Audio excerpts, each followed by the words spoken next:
This is a 2007 Chevy Impala. It came in here on a wrecker, and the customer stated that one of the drive axles broke on it. One of the CV shafts broke. This is a pretty common repair, and it's very similar to just about any other car or SUV crossover type vehicle that is front wheel drive or all wheel drive. The repair is pretty much the same. So let's get this fixed. Okay, I've got the vehicle up in the air and we are looking at the passenger side front axle shaft. The first thing worth mentioning is all this grease. This is grease that's normally inside this boot. Outside of the boot, we push on the boot, we can see the boot is torn. And watch the boot and the axle shaft when I spin the tire. You see one spins and one doesn't. So basically what happened, this joint broke inside here, this CV joint broke, and that's what actually ripped the boot, because this boot's in good shape. Well, it was in good shape. Now it's no good. So this needs an axle. Let's put an axle in it. So the next thing that we want to do is we want to remove this nut. This is the axle shaft nut. This particular one right here on this car is 34 millimeter, but oftentimes on these same cars, on the Chevy Impalas, are usually like 35 or 36 millimeter, but that doesn't mean anything. That just means that somebody probably replaced the shaft at some point in time, and a lot of times they come with a nut. They're not always the same size.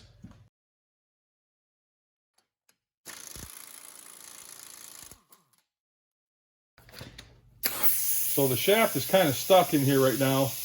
We're just gonna convince it to come out.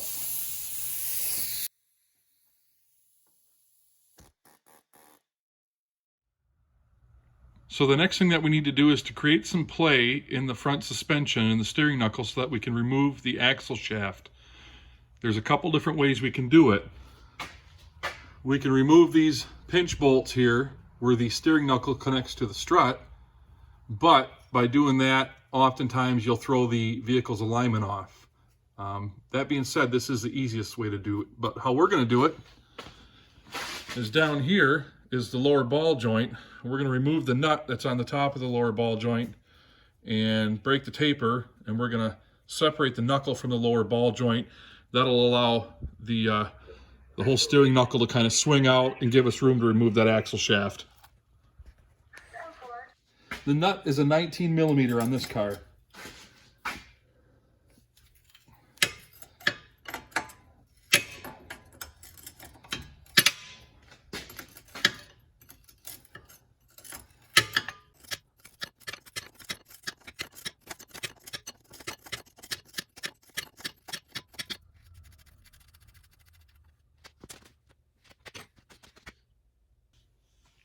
Now, because this is a tapered seat ball joint, meaning the nut is on the top and it doesn't use a pinch bolt, it's helpful to strike this area of the steering knuckle with a hammer.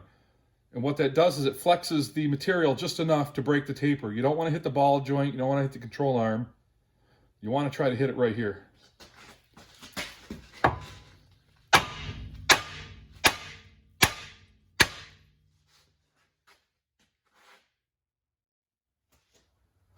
Okay, the next thing we got to do is we got to pry this lower control arm down. You can stick a pry bar in here. Sometimes you'll bend some stuff. Here's what I do, and it seems to work really well. I take a piece of chain and I run it over the control arm, loop it right back to itself. Not a big loop, a very small loop. And then I take a pry bar, a big pry bar. In this case, I'm using a Ford Expedition twisted off torsion bar that I've had for 20 years. Stick it through that chain and pry down. The top of the pry bar is prying against the control arm itself, and then just pry down.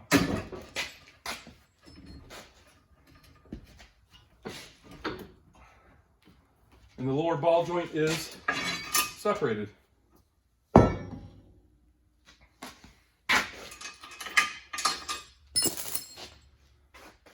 Okay, that end of the CV shaft is held into the transmission with a C-clip on the end of the shaft.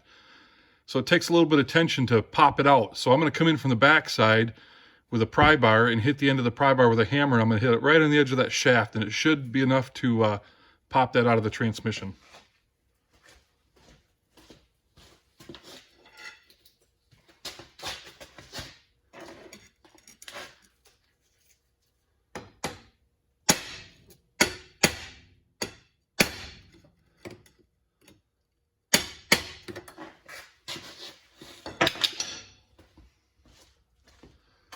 Okay, the shaft is loose from the transmission end. Okay, so now what I'm going to do is I'm just going to push on the end of the shaft and push it through. Let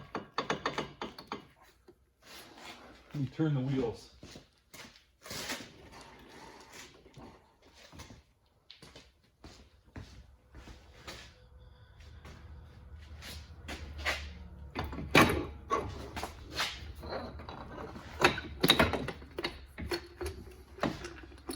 That thing's broke.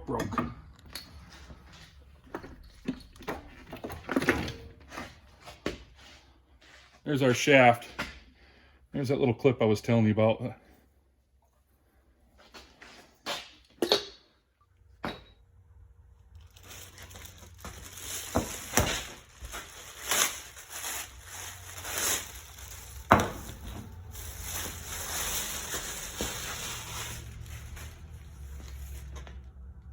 I sound like a broken record, but you always want to do a quick part comparison and make sure that the part you're putting in is the same or close to the same as the one that you took it out.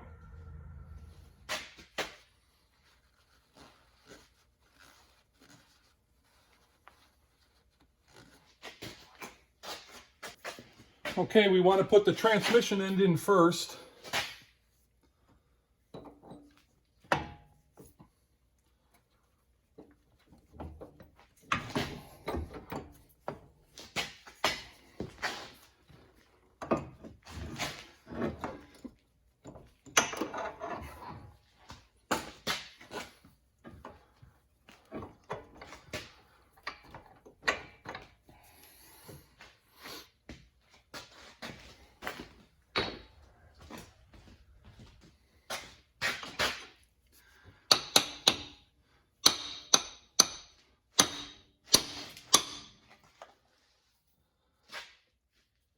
Okay, what I did was I just tapped on the end of the shaft with a brass drift, just enough to seat that snap ring. You want to grab the back of the axle shaft, wiggle it in and out, and make sure that it's seated. In this case it is. So now we can put the rest of this together.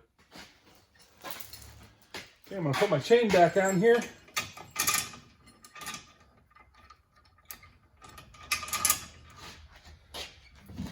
Put my pry bar back through the chain.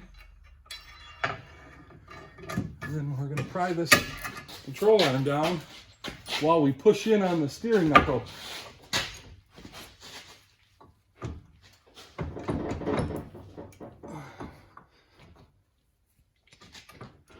And then when everything's lined up, we'll just let her back up.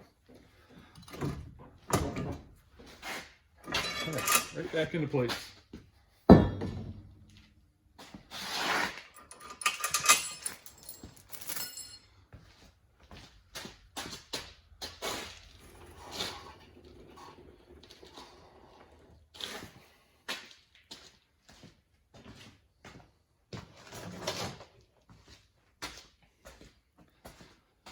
Now we're going to reinstall the nut.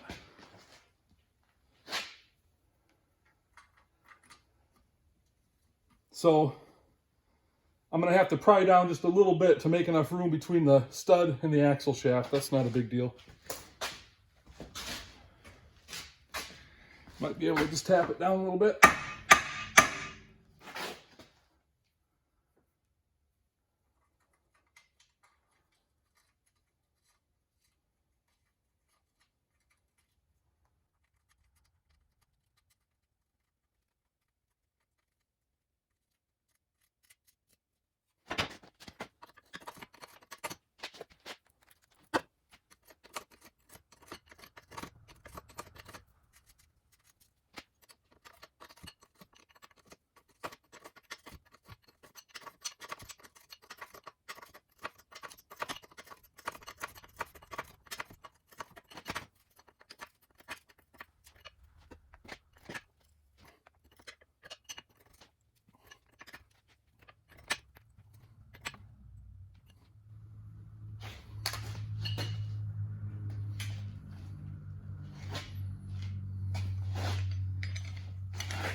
And then we'll install our cotter pin.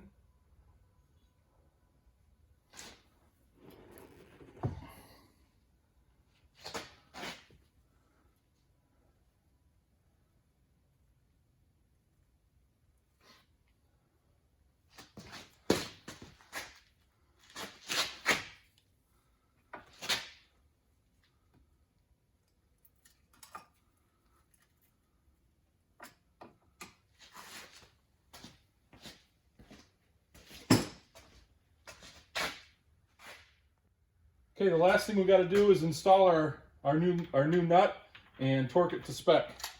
I like to run them in with a electric ratchet.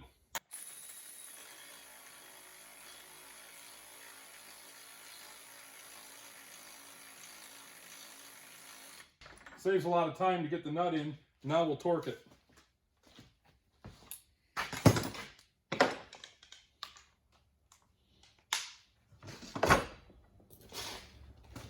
The book says 155 foot-pounds on this particular one.